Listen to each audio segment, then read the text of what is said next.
specifically the British government's failure to implement the legacy mechanism of the Stormont House Agreement of 2014.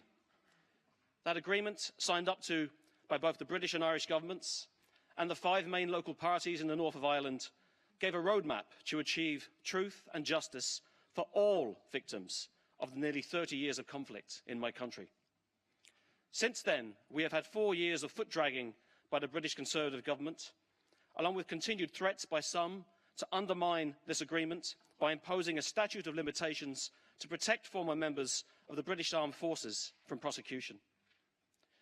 The approach of the British state has been to deny wrongdoing, to conceal the truth and limit accountability. Many families have described the British government's approach to the past as one defined by 3 Ds: denial, delay and death. Denial, where the British state has denied involvement in the death of a loved one. Delay, where the British state has frustrated the legal process to block the truth. And death, where family members believe the British state strategy is to wait on the death of family members rather than tell the truth. Many of the attacks on all sides took place over 30 years ago, and many families of victims are dying of old age rather than receiving the opportunity to receive even a measure of justice. It's worth recalling that at the height of the conflict, there were 31,000 occupying British troops in the north of my country. And there have been a number of documentaries highlighting collusion between these state forces and loyalist paramilitaries, resulting in the murders of nationalist men, women and children.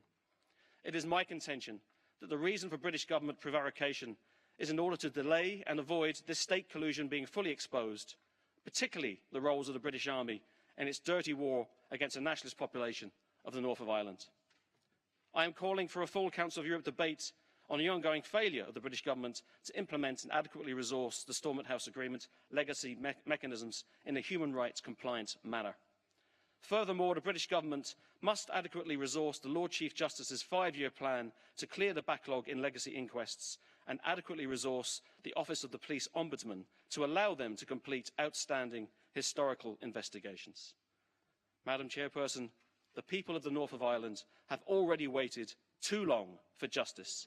It's high time that the British government lived up to its responsibilities and its commitments and worked with the Irish government, worked with my party Sinn Féin and the rest of the parties in the north of Ireland to ensure justice. Thank you, Mr. Gavan. Next speaker is Baroness Doreen Massey from United Kingdom again. Madam President,